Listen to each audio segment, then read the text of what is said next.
De Canarias, nuestra manera de tomar té.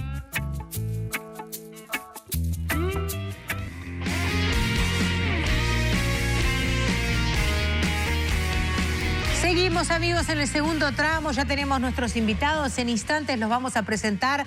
Antes vamos a ir a la primera salida de móvil de nuestra compañera Magdalena Correa. Hace como una guiñadita al cierre de este primer bloque, ¿no? Claro, porque tiene que ver con el Día de los Niños, de las Niñas que hoy estamos celebrando, y que hay, además de el TEI fantástico ese que veíamos de UNICEF, hay actividades de distinto tipo. Magdalena Correa está en el intercambiador Belloni, donde se realizan algunas de ellas. Adelante, Magdalena, buenas tardes. Yo le voy a decir que en esta tarde lluviosa me cuesta poder escucharlos bien. ¿Por qué? Porque ustedes verán que estoy rodeada de niños, porque acá se está desarrollando una actividad sumamente interesante para reivindicar, se podría decir, sus derechos. Es una jornada de información sobre los derechos que tienen niñas, niños y adolescentes. Por eso, aquí en el intercambiador de Belloni se están desarrollando diversas actividades, por ejemplo, plásticas, por ejemplo, recreativas. Y ustedes verán que ahora, más allá del murmullo que se escucha, están pendientes de una actividad artística vinculada al circo que se va a desarrollar en instantes nada más. La idea es sensibilizarlos y que conozcan sus propios derechos. A ver, vamos a ver por acá. ¿Ustedes de qué escuela son? Por acá, a ver. Le comieron la lengua a los ratones. Hola. No habla. ¿De dónde son? ¿De qué escuela? Soy A ver, ¿de qué escuela? de la escuela. Sí, somos de club. ¿De qué club? Sí, Club Hormiguitas. Sí, Muy cerquita de acá del intercambiador. sí, muy cerca. ¿Y qué les enseñaron hoy sobre los derechos que tienen ustedes como niños y niñas? Ella. ¿Qué? Yo no. Bueno, está. Vos trajiste todo. Bueno, ¿y actividades que hicieron? Vamos. ¿Tocaron, pintaron? Sí, hacemos de todo ahí en el club. También ¿Y acá hoy qué hicieron? ¿Qué vieron? como un Vimos teatro. hombres diciendo cosas. Sí, Vimos hombres diciendo cosas para ayudar a los niños. cómo animaban los niños. ¿Y ustedes saben los derechos que tienen como niños? ¿Conocen algunos? Yo a aprender, a Respetar. Sí, a respetar, a no ser malo y a todo eso. Muy bien, a ver, por acá, ¿de qué escuela son ustedes? De la escuela 382. ¿Que están bien cerquita acá el intercambiador? Sí, digamos que está a 2 paradas. ¿Y qué hicieron hasta ahora desde que llegaron? Hubo un par de personas que hacían... Circo. Ahí va, no, circo no. Hacían forma con las manos y nosotros teníamos que copiarlo y gritar y hacer cosas. ¿Y están pasando bien hoy? Sí. ¿Saben los derechos que tienen como niños ustedes? Tenemos derecho a jugar, a tener una educación, a tener un médico. Sí, cada niño un médico. No ¿Y sé. eso lo estuvieron hablando hoy acá? No. ¿Dónde lo trabajaron eso? ¿En la escuela? En la escuela. Bueno, yo no trabajé nada. ¿Usted también es de la misma escuela que ella? De acá del barrio, del intercambiador. Sí, somos de la 382 que está allá abajo. Bueno, como verán, esto es parte de lo que está sucediendo acá. Decenas de niños se hicieron presentes a pesar de la lluvia y así se están despidiendo del intercambiador Belloni. Recordamos, son escuelas, centros educativos, clubes infantiles que son de las inmediaciones del intercambiador Belloni. Así que bueno, disfrutando de sus derechos, y recordemos además que, por ejemplo, en el día de ayer se estuvo realizando la pintada del cartel con las letras de Montevideo allí en Quibón, en el marco de la celebración de este primer día de los derechos de las niñas, niños y adolescentes, que tenía el lema Nuestro mundo, nuestras reglas. Seguimos ahora con ustedes. Bueno, muy bien, Magdalena, te tenés que quedar allí hasta que termine la actividad animando a toda esa gente. Qué silencio el estudio, me pareció paradisíaco. Sí, totalmente. Pero bueno, la línea tenía clarísimo cuál es el Perfecto. derecho, ¿no? ¿Cuál es el derecho Perfecto. a jugar, a la educación, a la salud Yo le agregaría derecho al recreo, derecho a los juguetes, derecho al alfajor, derecho a pasear, pero bueno. Al alfajor la verdad saludable, que, eso. Al alfajor, claro. Pero bueno, se ve que le llamó la atención, le prestó atención. No, además dijo, pero te lo explicaron acá. No, yo ya lo traía de la escuela. Ya lo traía aprendido, claro. Venía con las cosas claras. Bueno, muy grato ver a niños con lucidez, empoderados en sus derechos. Vamos a cambiar de tema porque del otro extremo de la vida es que vamos a hablar ahora. Vamos a hablar del adulto mayor y agradecemos a la directora del Instituto Nacional de las Personas Mayores, INMAYORES, Adriana Rovira, bienvenida. Gracias. Un gusto reencontrarnos en este espacio. También a Daniel Baldassarri, Baldassarri. Gracias. Baldassarri. Secretario General de la Organización Nacional de Asociaciones de Jubilados y Pensionistas del Uruguay. Disculpe. No, por favor. Vaya si lo he presentado bien otras veces. Sí, claro. Hoy se me escapó. Sí, es lo que ocurre. A veces le ha pasado. Al mejor cazador se le escapa la liebre. Creo que esto era un mamut ya, era grande esta presa. Bien, ¿le tocó el turno a una nueva agenda de derechos? Bueno, Uruguay aprobó el año pasado la Convención Interamericana, justamente hablando de los instrumentos en materia internacional de protección de derechos humanos, como se aprobó en la década del 80 para los niños y niñas. Uruguay tiene desde el año pasado, y ya van 5 países en la región, que aprobamos una convención también interamericana de protección de derechos humanos para las personas mayores. Esto presenta en realidad un desafío, primero un avance importantísimo, que es ubicar a las personas mayores como sujeto de derecho humano.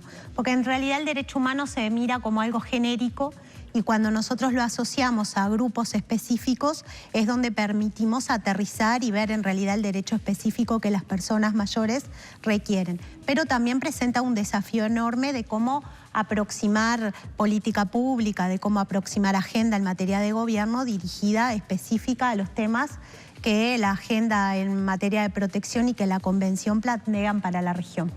Y habitualmente lo vemos, los derechos, como corresponde obviamente, en términos del bienestar al que accede ese colectivo, ese grupo, en este caso el adulto mayor.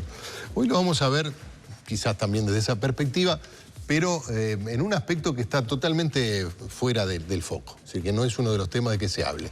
Y nos referimos al maltrato al adulto mayor.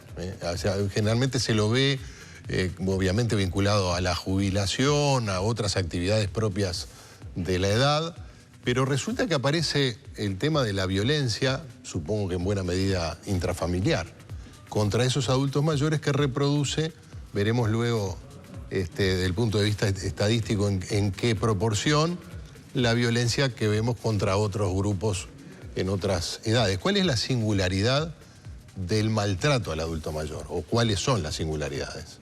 Bueno, en realidad en la Convención, en el artículo 9, se especifica justamente el reconocimiento a múltiples violencias.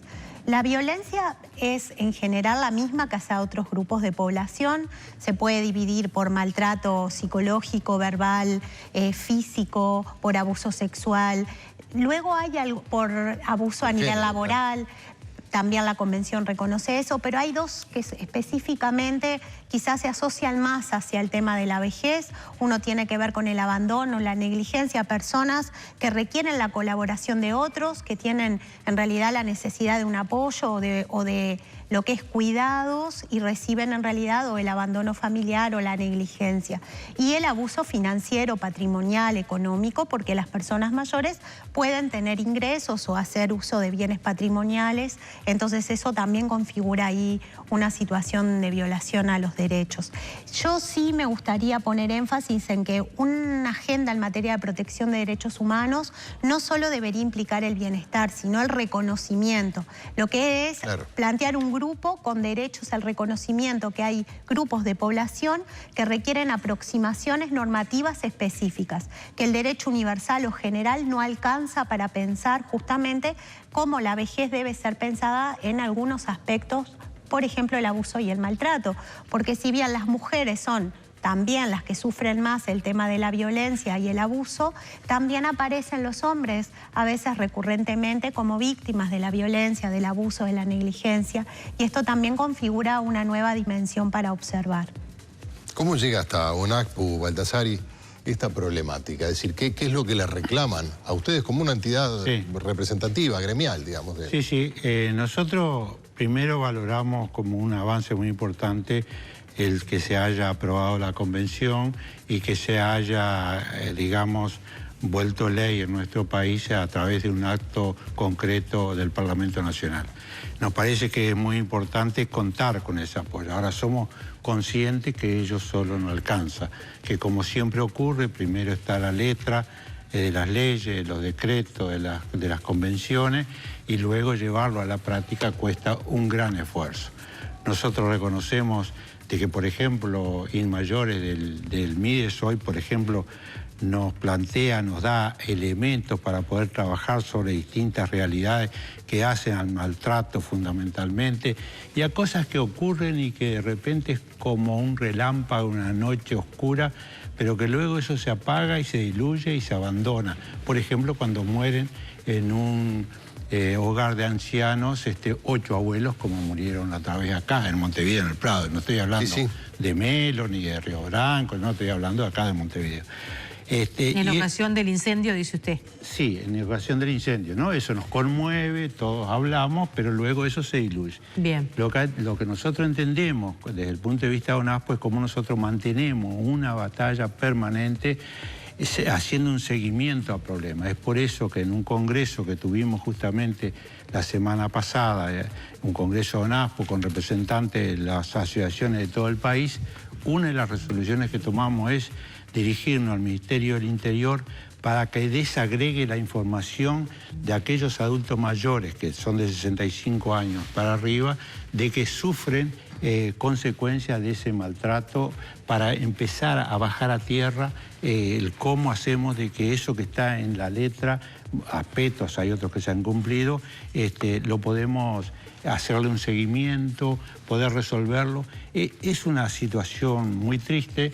Hay mucha gente que siente abandono, hay mucha gente que está sola, porque cada vez las familias son más pequeñas en su número, por lo tanto luego queda la pareja solo, luego fallece uno de los dos, queda uno solo, y todo eso es toda una problemática que se evidencia en muchas cosas. Basta subir en un ómnibus, ¿no? Donde hay asientos para los adultos mayores, porque sin embargo nadie los hace respetar. O ir a una oficina pública, en algunos lugares sí, en otros no, en los cuales no hay una atención, digamos, para una persona que estar a veces 15, 20, media hora de pie, es importante que se le dé la derecha en esos asuntos. Ahora, el día que hubo que poner un asiento para la embarazada y un asiento para el adulto mayor, ahí ya estábamos en problemas, ¿no? Sí. Porque había una época también en la cual no se quedaba una persona mayor o una mujer embarazada sin su asiento. O por lo menos queremos imaginar que hubo una época en la que esto era así. Habría que ver si era tan así, ¿no? Yo creo que todas las épocas tuvieron sus cosas positivas. Yo creo que había otra valoración de lo que era el papel de los adultos mayores en la sociedad. Eso se ha perdido en proporción. Hoy nosotros como organización de los adultos mayores reclamamos, y además porque, a ver, decimos de que todos los demógrafos y todos dicen de que cada vez vivimos más, por lo tanto va a haber más adultos mayores, por lo tanto tenemos que generar políticas que nos permiten afrontar esa nueva realidad que hoy tenemos planteado. Si nosotros no generamos esa política, pero como decía, yo hago hincapié, un paso en la vida real de la resolución de estos problemas, no solamente desde el punto de vista práctico, físico, lo que representa para un adulto mayor, sino desde el punto de vista moral, de que no se le camina por arriba por ser viejo. Sí. Nada menos. Yo discrepo con que poner un asiento para mujeres embarazadas o para personas mayores es dar un paso atrás, todo lo contrario. Creo que cuando los aspectos de derecho son un aspecto subjetivo, que cada uno lo resuelve en el momento por una valoración personal, entonces yo doy el asiento porque creo que hay un valor en mí que donde encuentro que el otro es vulnerable y le debo dar el asiento. Eso queda en el terreno de lo interpersonal, de lo que cada persona entienda. Habrá personas que resuelvan positivamente y otras que no. Poner asientos o de alguna manera poner el énfasis en una acción pública que identifique eso como algo que debe ser así, es ubicar un reconocimiento. Me parece que eso no es volver atrás, es que la política pública toma como terreno de regulación eso. Por supuesto, luego hay valores culturales, sociales. Yo de todas maneras creo que en materia de derechos humanos, si bien el mundo es complejo y a veces logramos avances en derechos específicos y luego retrocesos en materia ideológica, en materia general de comprensión del rol de los estados, de las políticas, de las personas. Vivimos en una permanente tensión con eso. Sí es muy importante que la política pública entienda que debe regular, que debe formar parte, que no debe dejar a la regulación social, a los valores culturales del momento, para que cada uno resuelva en la medida que lo que resuelva. Por ejemplo, antes, hace no mucho, yo veía a un hombre golpear a una mujer en la calle y la lógica era no te metas, es un problema de pareja. Eso con marcos en materia de política pública, con los avances en materia a nivel de los postulados epistemológicos del movimiento feminista, hoy no nos parece normal, no nos parece válido. Antes veíamos a un papá pegarle a un niño y nos parecía normal, ahora no nos parece normal. Lo que tenemos que avanzar es que los temas de abuso, maltrato en la vejez tampoco nos parezcan normales, o el abandono o la negligencia, que cuando una persona mayor va al médico o va a la médica, que ese profesional de la salud le hable al hijo o le hable a la hija y no se dirija a la persona, lo objetivice. Digo, no por caer a los médicos o al ámbito de la salud, puede ser en cualquier otro ámbito, pero lo pongo como ejemplo. Necesitamos rescatar la visión de sujeto de la persona mayor, sujeto de derecho, que puede tomar decisiones sobre su propia vida, sobre sus bienes, ser de alguna manera capaz de autodeterminarse y también sujeto de poder tomar decisiones a nivel político, social. Las personas mayores son una fuerza activa de la sociedad, económica, política, y tiene que ser reconocido desde ese lugar. El mayor nivel de violencia que sufren las personas mayores es la discriminación, el prejuicio, donde las personas viejas son comprendidas como infantilizadas, como que no tienen derechos, como que otros naturalmente pueden decidir por sí. Entonces creo que ese es el elemento central. Cuando la política pública interviene y decide que va a regular sobre eso, desnaturaliza esos procesos. Por supuesto que los marcos jurídicos no alcanzan. Eso requiere poner en práctica políticas y cambiar la forma de comprender a las personas mayores. Pero si no hay marcos normativos, solo con la expresión de deseo no se va a suceder nunca. Y de hecho los ámbitos en derechos humanos para migrantes, para colectivos vulnerables o para colectivos que requieren normativas específicas lo demuestran. Los derechos de las mujeres, de los niños, de las niñas, de las personas con discapacidad son un ejemplo de que esto es el camino. Tenemos que hacer una pausa, pero volvemos con este tema y volvemos con ustedes esta tarde y en casa.